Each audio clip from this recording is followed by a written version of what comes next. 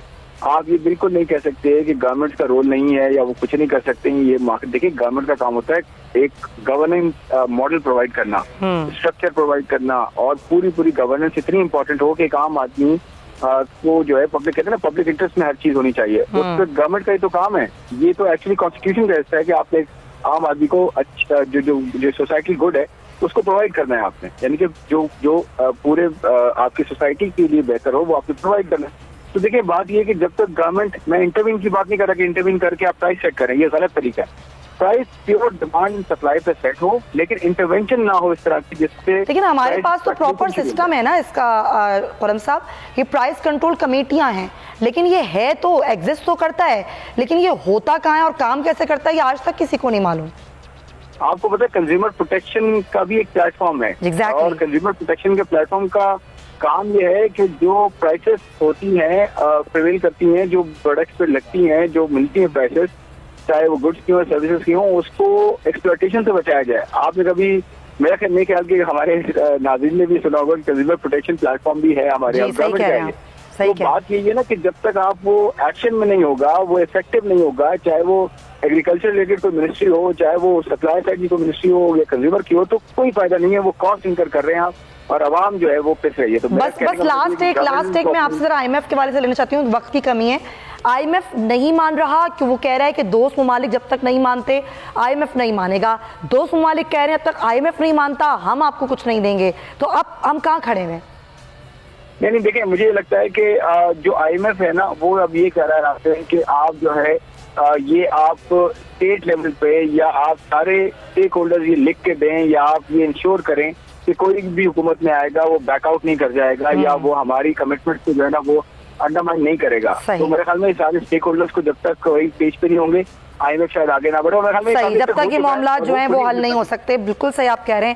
خرم شہزاد صاحب, thank you so much for your time. Break لیں گے ناظرین, واپس آتے ہیں, شب برات کے حوالے سے بات کرتے ہیں.